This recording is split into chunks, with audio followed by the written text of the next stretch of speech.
कहानी की शुरुआत में हमें एक पुलिस स्टेशन के सामने बहुत सारे लोग कुल्हाड़ी को लेकर आते हुए दिखते हैं। वो सारे लोग शहर के सबसे बेरहम गैंग एक्स गैंग के लोग थे। वो सारे लोग उनके दुश्मन गैंग के लीडर को मारने के लिए वहां आए थे। दुश्मन गैंग का लीडर इतने सारे लोग देखकर तुरंत मदद बुलाने के लिए कहता है, मगर तभी एक्स गैंग का लीडर ब्रदर सम वहां आता है। वो अपने साथी से एक कुल्हाड़ी लेता है और डांस करते हुए दुश्मन गैंग के उस लीडर के पास जाकर उसे बेरहमी से मार डालता है। इसी तरह पूरे शहर में अलग अलग गैंग मिलकर लोगों में दहशत मचाए हुए थे। सभी गैंग शहर के मासूम लोगों से पैसा वसूल करने का काम करते थे, मगर दूसरी तरफ जहां सभी गैंग पैसों के लिए लोगों को परेशान करते थे, वहां एक ऐसी जगह भी थी जहां किसी भी गैंग का कोई इंटरेस्ट नहीं था, पिग स्टाई चाली। क्योंकि उस चाली में रहने वाले लोगों के पास उनके मकान मालिक को ही किराया देने तक के पैसे नहीं थे। मकान मालकिन हर रोज आकर उनसे किराया मांगती थी। मकान मालकिन का पति तो हर रोज लोगों के साथ मजाक करने में बिजी होता था। दोस्तों, कहानी ठीक से समझ आए इसलिए हम मकान मालकिन को लैला और उसके पति को मजनू नाम से बुलाएंगे। मजनू, जिसे अक्सर लोगों की मजाक करने की आदत थी। एक दिन लैला ने उसके गाल पर उस लिपस्टिक के निशान को देख लिया जिसे उसने कुछ देर पहले एक लड़की को फंसा कर लिया था। जिसके बाद क्या था, लैला ने मजनू को इस तरह से धोया कि वो खिड़की से सीधा नीचे जा गिरा, मगर इतने ऊपर से गिरने के बाद भी वो अभी भी होश में था। दूसरी तरफ जब चाली के बाहर कुछ बच्चे फुटबॉल खेल रहे थे, उसी वक्त वहाँ पर दो आदमी आते हैं। उसमें से एक आदमी उन बच्चों के फुटबॉल को अपने पैर से मसल कर फोड़ देता है। वो दिखने में बहुत खतरनाक लग रहे थे। उनमें से एक का नाम सिंह था और उस मोटे लड़के का नाम बोन था। वो दोनों चाली के नाई के दुकान में जाते हैं। फिर बाल काटने के बाद वो लड़का उन दोनों से पैसे मांगता है, मगर लड़के के मुंह से पैसे की बात सुनते ही वो मोटा लड़का जिसका नाम बोन था, वो गुस्से में अपना जैकेट उतारता है। तब हम देखते हैं कि उसके छाती पर 2 एक्स बने हुए थे, यानी वो दोनों भी शहर के सबसे खतरनाक गैंग एक्स गैंग के आदमी थे। सिंह तो उल्टा उसी लड़के से पैसे मांगने लगता है, वरना बोन उसे जिंदा नहीं छोड़ेगा, इस तरह की धमकी भी देने लगता है। लेकिन उस चाल वाले लोगों को एक्स गैंग के बारे में कुछ भी पता नहीं था, जिस वजह से वो लड़का वापस उनसे पैसे मांगने लगता है। सिंह जो चिल्ला चिल्ला कर उस लड़के से पैसे मांग रहा था, उसकी आवाज सुनकर चाल के बाकी लोग भी उस नाई के दुकान के चारों तरफ इकट्ठा हो जाते हैं। सिंह बाहर आकर खुद को खतरनाक दिखाने की कोशिश करता है, मगर उससे कोई भी डर नहीं रहा था, जिस वजह से वो एक छोटे लड़के के पास हाथ कर कर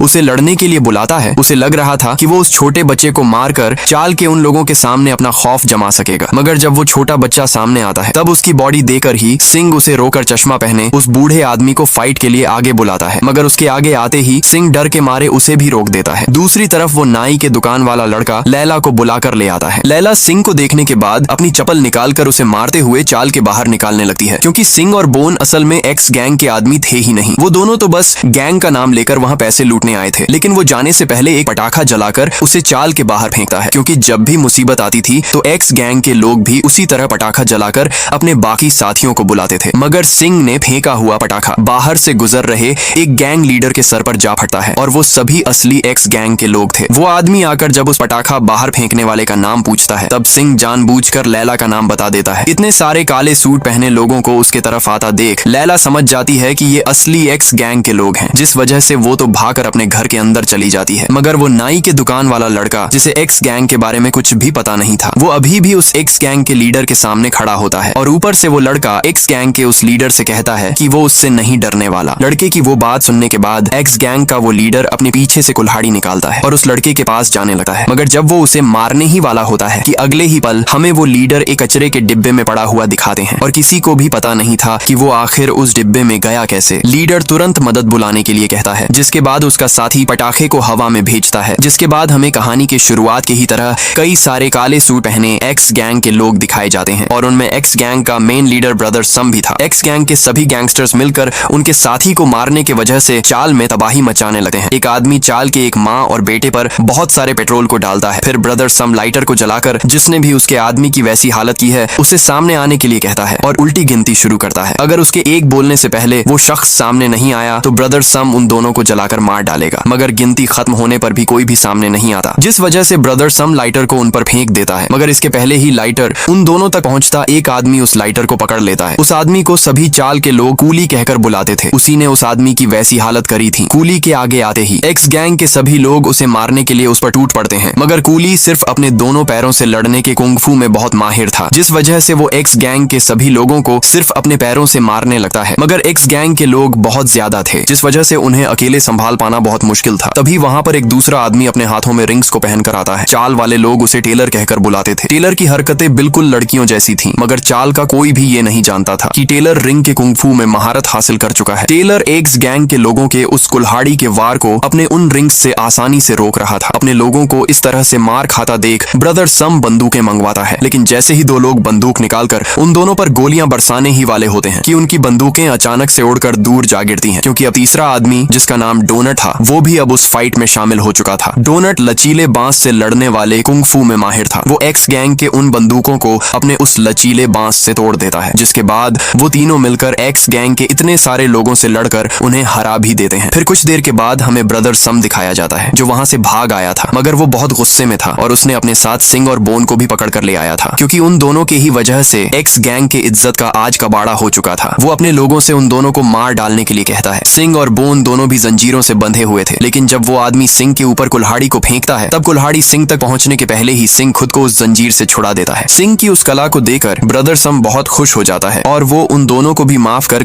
एक्स गैंग में शामिल कर लेता है, क्योंकि सिंग की वो ताला खोलने की कला उन्हें आगे चलकर बहुत काम आने वाली थी। लेकिन ब्रदर सम सिंग और बोन को उनके गैंग में शामिल होने से पहले किसी की जान लेकर आने के लिए कहता है, तब जाकर वो उनके गैंग में शामिल होने के लायक बनेंगे। फिर वहां से बाहर निकलने पर बोन सिंग से पूछता है कि आखिर वो किसे मारेंगे ताकि ब्रदर सम उन्हें उनके गैंग में शामिल कर दे। तब सिंग उस चाल वाली लैला और उस चाल वाले लोगों का नाम लेता है, मगर बोन तो वहां जाने से भी डर रहा था, क्योंकि उन लोगों को कुंग-फू आता था। कुंग-फू का नाम सुनते ही सिंग बोन को उसके बचपन की एक कहानी सुनाता है। जब सिंग छोटा था तब एक भिखारी ने उसे बहला फुसलाकर कुंग-फू सीखने वाली एक किताब बेच दी थी, और सिंग ने भी उस किताब को अपनी सारी जमा पूंजी देकर खरीदा था। उस किताब को खरीदने के बाद वो हर रोज कुंग-फू की प्रैक्टिस करता था। सिंग की उस कहानी को सुनते वक्त बोन को लगता है कि सिंग भी एक कुंग-फू मास्टर है, मगर बचपन में सिंग एक बदमाश लड़कों के ग्रुप के पास गया था जो एक लड़की को परेशान कर रहे थे। उस किताब से कुंग-फू सीखने के वजह से सिंग के अंदर बहुत कॉन्फिडेंस भर चुका था, लेकिन जब वो अपना उस किताब वाला कुंग-फू उन लड़कों पर चलाता है तब वो लड़के तो मिलकर सिंग को बुरी तरह से पीट देते हैं। उसी दिन से सिंग ने भलाई को छोड़कर बुरा आदमी बनने की ठान ली थी। तभी बोन को आइसक्रीम ट्रॉली दिखती है। वो दोनों भाग कर जाते हैं और उस लड़की से आइसक्रीम लेकर खाने लगते हैं। हालांकि दोनों के भी पास एक फूटी कोड़ी तक नहीं थी, मगर वो आइसक्रीम वाली लड़की सिंग को अजीब तरीके से देख रही थी। सिंग को लगता है कि वो उसे पैसों के लिए ही देख रही है, जिस वजह से वो दोनों जल्दी से भागकर बिना पैसे दिए ही बस में चढ़ जाते हैं। वहां से वो सीधा उस चाली के पास आते हैं। वो दोनों वहां पर लैला को मारने के लिए आए थे। लैला नीचे ही चाल के लोगों से किराया मांगते हुए खड़ी होती है। सिंग एक चाकू निकालकर उसे दूर से ही लैला के ऊपर मारने की कोशिश करता है, मगर वो चाकू तो ऊपर टकराकर सिंग के ही कंधे में घुस जाता है। अब सिंग बोन को कोशिश करने के लिए कहता है, मगर बोन जब चाकू फेंकने के लिए हाथ को पीछे लेता है तब चाकू का आधा हिस्सा सिंग के अंदर घुसकर सिर्फ आधा हिस्सा ही लैला के ऊपर जा लगता है, जिस वजह से वो दोनों वहां से भागने की कोशिश करते हैं। मगर बोन भागने से पहले उस पिंजरे को लैला के ऊपर फेंकने की कोशिश करता है, लेकिन उस पिंजरे में बहुत सारे जहरीले सांप रखे हुए थे और वो सारे सांप सिंग के ऊपर गिर जाते हैं। वो दोनों जैसे तैसे कर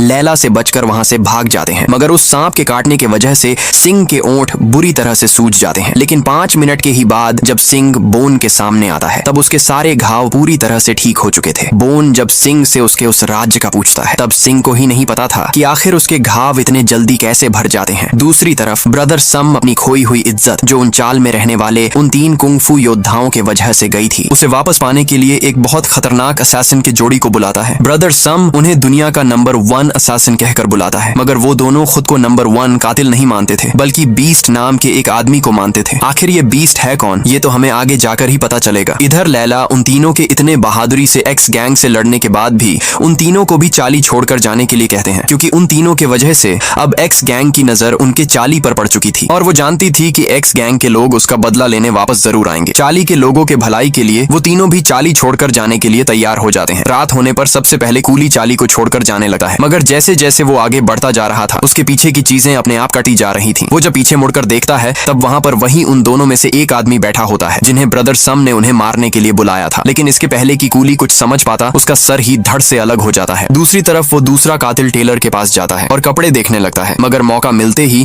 वो टेलर पर अपने उन नुकीले नाखूनों से हमला कर देता है। दरअसल उन दोनों में से एक संगीत के कुंग-फू में माहिर था और दूसरा वाला धारदार नाखूनों के कुंग-फू में। कूली तो मर चुका था, लेकिन टेलर और डोनट दोनों उन कातिलों का मुकाबला करने लगते हैं। बाकी चाली के लोग तुरंत अपने घरों के अंदर भागकर दरवाजे खिड़कियां बंद कर देते हैं। संगीत के उस कुंग-फू से वो कातिल टेलर के उन रिंग्स को भी तोड़ देता है जिससे टेलर लड़ा करता था। डोनट भी उन लचीले बांस को भाला बनाकर उनसे लड़ने लगता है, लेकिन टेलर का वो रिंग्स वाला कुंग-फू और डोनट का लचीले बांस वाला कुंग-फू सामने बैठे उन दोनों कातिलों के संगीत के कुंग-फू के सामने कुछ भी नहीं था। उन दोनों को मरता हुआ देखने के लिए वहां पर ब्रदर सम भी आया होता है। वो कातिल टेलर और डोनट को बुरी तरह से जख्मी कर देते हैं, मगर जब वो आखिरी संगीत के कुंग-फू का वार उन दोनों पर करते हैं तब ऊपर से चिल्लाने की इतनी तेज आवाज आती है कि उस आवाज से उन दोनों कातिल का वो संगीत वाला इंस्ट्रूमेंट ही टूट जाता है। वो दोनों समझ जाते हैं कि ऊपर एक और कुंफू मास्टर है, लेकिन वो दोनों ऊपर जाकर मजनू को ही पकड़ कर ले आते हैं। मगर जब वो मजनू को मारने की कोशिश करते हैं तब मजनू का शरीर अचानक से एकदम लचीला बन जाता है। तब हमें पता चलता है कि मजनू भी कोई आम आदमी नहीं था, उसे भी लचीले शरीर का कुंफू आता था। लेकिन वो दोनों कातिल वापस से उनके संगीत के इंस्ट्रूमेंट की तार जोड़ते हैं और मजनू पर हमला करने वाले होते हैं कि तभी वहां पर लैला आ जाती है। वो दोनों कातिल लैला और मजनू पर अब तक का सबसे खतरनाक संगीत के कुंफू का वार करते हैं। मगर उसी वक्त लैला एक गहरी सांस लेकर इतने जोर से चिल्लाती है कि उसके उस चिल्लाने से वो वार ही नहीं बल्कि उन दोनों कातिलों के कपड़े तक चीथड़े चीथड़े हो जाते हैं। उन दोनों कातिलों को यकीन ही नहीं आ रहा था, क्योंकि उन्होंने तो शेरनी के दहाड़ वाली कुंफू को सिर्फ कहानियों में ही सुना था। तभी हमें एक और राज पता चलता है कि लैला भी शेरनी की दहाड़ वाली कुंफू को जानती थी। अपने कातिलों को इस तरह से हारता देख ब्रदर सम अपने लोगों को लेकर वापस से वहां से भाग जाता है, लेकिन उन दोनों कातिलों ने कूली और टेलर को जान से मार दिया था और डोनट भी अपनी आखिरी सांसें ले रहा था। डोनट मरने से पहले लैला और मजनू से एक वादा लेता है कि वो दोनों पूरी चाली के लोगों की हिफाजत करेंगे, क्योंकि एक्स गैंग के लोग इतने जल्दी हार नहीं मानने वाले थे। वो लोग वापस किसी नए कातिल को लेकर जरूर आएंगे। ये बात डोनट जानता था। लैला और मजनू डोनट को एक कहानी सुनाते हैं कि उन्होंने कुछ साल पहले इसी कुंफू के वजह से अपने इकलौते बच्चे की जान खो दी थी। उसी दिन से उन दोनों आज से कभी कुंफू ना करने का वादा किया था, मगर आज उन्हें मजबूरी के वजह से उनका वो वादा तोड़ना पड़ा। डोनट जो उन तीनों में से जिंदा बचा था वो भी मर जाता है। दूसरी तरफ सिंह और बोन अभी भी किसी ऐसे को ढूंढ रहे थे जिसे मारकर वो एक्स गैंग में शामिल हो सके। तभी सिंह को वापस वही आइसक्रीम वाली लड़की दिखती है। वो इस बार गुस्से में उस लड़की के पास जाता है और उसे पकड़कर चाकू दिखाकर डराने लगता है, मगर उस लड़की के आंखों में डर नहीं था बल्कि आंसू थे, मानो वो सिंह से कुछ कहना चाहती हो। तभी बोन को उस लड़की का पैसों का बक्सा मिलता है, जिसके बाद सिंह उस लड़की को वहीं छोड़कर उन पैसों को लूट कर वहां जाने लगता है। मगर जब जाने से पहले सिंह वापस उस लड़की को देखता है तब वो लड़की इशारों में सिंह को कुछ कहने की कोशिश करने लगती है। तभी हमें पता चलता है कि वो लड़की बोल नहीं सकती। सिंह को वो लड़की जो भी कहना चाहती है वो कुछ भी समझ नहीं आ रहा था, लेकिन तभी वो लड़की उस बॉक्स में रखे उस कैंडी को दिखाती है, जिसे देखने के बाद सिंह को वापस उसके बचपन की याद आती है, क्योंकि वो लड़की असल में वही लड़की थी जिसके लिए सिंह ने उन बड़े लड़कों से लड़ने की कोशिश करी थी, मगर उन लड़कों ने उसे पूरी तरह से पीटा था। वो लड़की सिंह को वही कैंडी देने की कोशिश करती है, मगर उस दिन से सिंह ने बुरा आदमी बनने की ठान ली थी, जिस वजह से इसके पहले कि उसकी अच्छाई वापस से जाग उठे वो वहां से भाग जाता है और भागकर सड़क किनारे जाकर बैठ जाता है। तभी वहां पर काले सूट पहने दो आदमी आते हैं और सिंह को पकड़कर एक क्लब के अंदर ले जाते हैं, जहां पर वही ब्रदर सम का वो खास आदमी होता है। वो सिंह को कुछ पैसे देकर एक काला सूट खरीदने के लिए कहता है, क्योंकि अब वो भी एक्स गैंग में शामिल हो चुका था। सिंह को तो समझ नहीं आ रहा था, क्योंकि उसने तो अभी तक किसी को भी जान से नहीं मारा था। तभी वो आदमी सिंह को ब्रदर सम के पास ले जाता है। ब्रदर सम ने सिंह को एक खास काम के लिए वहां बुलाया था, क्योंकि सिंह किसी भी तरह का ताला खोलने में माहिर था, जिस वजह से उसे बीस्ट, जिसे एक जेल के अंदर कड़ी निगरानी में रखा गया था, उसे छुड़ाकर लाने के लिए वहां बुलाया गया था। बीस्ट वही आदमी था जिसे उन दोनों कातिलों ने असासिन नंबर 1 का दर्जा दिया था। फिर ब्रदर सम के आदमी सिंह को लेकर उस जेल के पास जाते हैं। ब्रदर सम का वो खास आदमी सिंह को एक नक्शा पकड़ाकर जेल के अंदर भेजता है, मगर सिंह के पास सिर्फ 5 मिनट है। 5 मिनट के अंदर उसे बीस्ट को लेकर उस जेल से बाहर आना होगा, वरना जेल की निगरानी करने वाले वो पहरेदार उसे भी पकड़ लेंगे। सिंह बीस्ट को ढूंढते हुए तहखाने तक जाता है। वहां पर उसे कोने में एक लोहे के दरवाजे से बंद कमरा दिखता है। सिंह समझ जाता है कि जरूर उसी के अंदर बीस्ट को बंद कर रखा होगा। वो दरवाजे के पास जाकर अपने हुनर से लॉक को खोलने लगता है। वो जल्दी ही दरवाजे का लॉक भी खोल देता है, मगर जब वो उस लोहे के दरवाजे को खोलता है तब अंदर चश्मा पहने एक बूढ़ा आदमी टॉयलेट करते हुए अखबार पढ़ रहा था, जिसे देखने के बाद सिंह भी सोच में पड़ जाता है, मगर वो उसे लेकर ब्रदर सम के पास चला आता है। दुनिया के कातिल नंबर 1 के जगह पर उस दुबले पतले बूढ़े आदमी को देखने के बाद ब्रदर सम सिंह को पास बुलाता है और उसे कौन से एंगल से वो दुनिया का कातिल नंबर 1 लगता है कर पूछता है। ब्रदर सम का वो खास आदमी उस बूढ़े आदमी से खुद को साबित करने के लिए कहता है। तब वो नीचे बैठा बूढ़ा आदमी उनके एक गैंगस्टर की बंदूक को छीनकर अपने ही ऊपर तान देता है, लेकिन जब वो ट्रिगर को दबाता है तब गोली उसके सर के आर पार होने से पहले ही वो अपने सिर्फ 2 उंगलियों से गोली को पकड़ लेता है। उसे देखने के बाद ब्रदर सम भी समझ जाता है कि वही दुनिया का कातिल नंबर 1 बीस्ट है, लेकिन अपने आप को साबित करने के बाद बीस्ट पास के दीवार के पास जाता है और अपना बायां पैर जमीन पर पटकर वो दीवार ही तोड़ देता है, क्योंकि लैला और मजनू तो पहले से ही वहां मौजूद थे और बीस्ट भी पहले से ही उन दोनों को जानता था। लैला और मजनू को भी पता था कि वो दुनिया का कातिल नंबर 1 बीस्ट है। कुछ देर पहले जब ब्रदर सम के उस खास आदमी ने बीस्ट को लैला और मजनू को मारने के बदले में पैसे देने चाहे थे, तो बीस्ट ने उसे मना कर दिया था, क्योंकि बीस्ट ने अब तक कई सारे कुंफू मास्टर्स को मार डाला था, सिर्फ इस तलाश में कि कोई तो उससे लड़कर उसको हरा सके, मगर आज तक उसे कोई भी उसके टक्कर के लायक नहीं मिला था, जिस वजह से वो लैला और मजनू को मारने के बदले में पैसे भी नहीं ले रहा था। इधर अब बीस्ट और लैला मजनू के बीच फाइट फाइट शुरू हो जाती है। लैला और मजनू दोनों मिलकर बीस्ट के ऊपर हमला कर रहे थे, मगर बीस्ट कुछ ज्यादा ही ताकतवर था। उन दोनों के हमले का कोई भी असर बीस्ट पर नहीं हो रहा था। लैला अपनी शेरनी की दहाड़ बीस्ट पर छोड़ती है, मगर बीस्ट इतने तेज आवाज के बाद भी अभी भी खड़ा था। लैला और मजनू पूरी तैयारी से वहां आए थे। वो अपने साथ उस मौत के घंटे को भी लाए थे। मजनू उस मौत के घंटे को अपने कंधे पर उठाता है और लैला उसके एक साइड से अपनी शेरनी के दहाड़ वाली कुंग-फू को करने वाली होती है। मौत के घंटे को देखने के बाद बीस्ट के चेहरे पर भी डर साफ साफ दिखने लगता है। लैला बहुत गहरी सांस लेती है और अब तक की सबसे तेज शेरनी की दहाड़ को निकालती है। उस दहाड़ से बीस्ट, जो पहली बारी आसानी से खड़ा हुआ था, उसके साथ साथ कमरे की बाकी चीजें भी उड़कर दूर जा गिरती हैं। वो दहाड़ इतनी ताकतवर थी कि दुनिया का नंबर 1 कातिल भी अपने घुटने के बल आकर हार मान लेता है। मगर वो तो बीस्ट की एक चाल थी। वो धोखे से उन दोनों के पेट में उस नुकीले फूल को घुसा देता है। मगर लैला और मजनू भी मिलकर बीस्ट को इस तरह से पकड़ते हैं कि अब वो तीनों भी अपने जगह से हिल नहीं पा रहे थे। उस बात का फायदा उठाकर ब्रदर सम सिंह को बुलाकर उससे लैला और मजनू को मारने के लिए कहता है, मगर सिंह तो उन दोनों के बजाय बीस्ट के ही सर पर मारता है, जिससे बीस्ट गुस्से में पहले तो लैला और मजनू को दूर उड़ा फेंकता है। फिर वो सिंह के पास जाकर उसके सर को जमीन के अंदर घुसाकर सिंह को मार डालता है। लेकिन जब वो वापस लैला और मजनू को देखने जाता है तब वहां पर वो दोनों भी नहीं थे, और जब वो नीचे देखता है तब सिंह भी वहां पर नहीं था। लैला और मजनू के भागने के वजह से ब्रदर सम गुस्से में बीस्ट को भला बुरा सुनाने लगा है। बीस्ट, जो पहले ही लैला और मजनू के जिंदा भाग जाने के वजह से गुस्से में था, वो ब्रदर सम की वो बातें सुनकर गुस्से में ब्रदर सम को इस तरह से मुका मारता है कि ब्रदर सम का मुंह 360 डिग्री घूम जाता है, जिस वजह से ब्रदर सम भी मर जाता है। दूसरी तरफ लैला और मजनू सिंह को लेकर चाली में आ जाते हैं। बीस्ट ने सिंह को इतने बुरी तरह से मारा था जिस वजह से सिंह की हड्डियां टूट चुकी थीं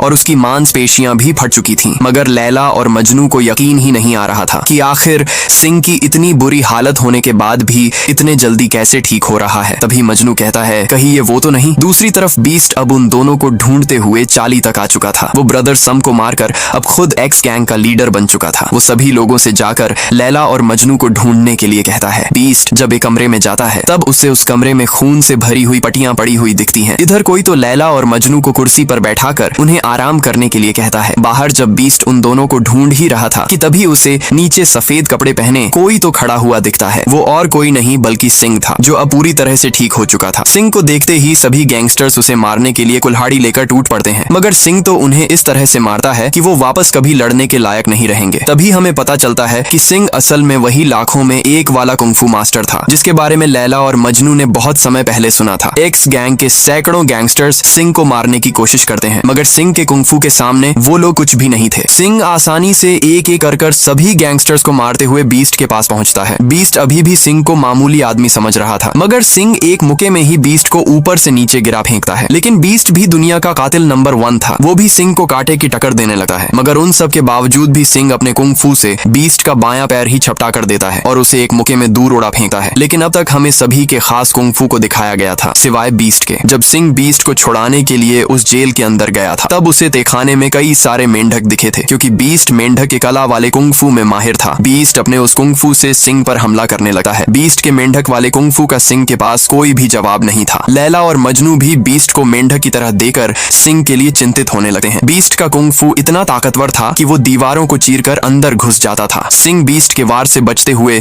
उस तार से लटक जाता है। उसे लग रहा था कि बीस्ट अभी भी उस दीवार के अंदर है, मगर बीस्ट तो पहले ही उसके नीचे आ चुका था। बीस्ट अपने टांगों में पूरी ताकत लगाकर सिंह को इतना जोर से हवा में उड़ा फेंकता है कि सिंह कई फीट आसमान में उड़ते हुए ऊपर जाने लगा है। मगर वो जो चील आसमान में उड़ रही थी उसके ऊपर पैर को रखकर अपने दोनों हाथों को जोड़ता है और उसी तरह वापस नीचे आने लगता है। नीचे आते वक्त उसके दोनों हाथों में आग जलने लगती है। नीचे लैला और मजनू को बुद्ध के उस विशाल हथेली वाले कुंग-फू की याद आती है, जो आसमान से होते हुए किया जाता था। मगर वो कुंग-फू दुनिया में सिर्फ एक ही इंसान कर सकता था। नीचे बीस्ट को लग रहा था कि उसने सिंह को हरा दिया है, मगर अचानक से ऊपर से हवा का तेज प्रेशर उसके ऊपर गिरने लगा है। वो प्रेशर इतना ज्यादा था कि बीस्ट ऊपर भी नहीं देख पा रहा था। लेकिन जैसे तैसे कर बीस्ट जब ऊपर आसमान में देखता है तब ऊपर से आग का गोला उसके तरफ आ रहा था। वो आग का गोला सिंह ही था और वो अपना कुंग-फू का आखिरी वार करता है, वही बुद्ध की हथेली वाला कुंग-फू, और वो इंसान सिंह ही था। अब बीस्ट बुरी तरह से हार चुका था और खुद भी सिंह को कुंग-फू का सर्वश्रेष्ठ मास्टर मानकर अपनी हार कबूल कर लेता है। कहानी के आखिर में हमें वही आइसक्रीम वाली लड़की दिखाई जाती है, जो एक कैंडी शॉप के सामने आकर खड़ी हो जाती है। उस कैंडी शॉप में बोन भी होता है। उसी वक्त अंदर से सिंह भी बाहर आता है, क्योंकि वो कैंडी शॉप की दुकान सिंह ने उसी लड़की के वजह से शुरू करी थी। और इसी हैप्पी एंडिंग के साथ ये मूवी खत्म हो जाती है। दोस्तों, अगर एक्सप्लेनेशन पसंद आई तो हमारे इस चैनल को सब्सक्राइब और वीडियो को लाइक जरूर से करना। मिलते हैं एक नए रोमांच से भरे मूवी के साथ।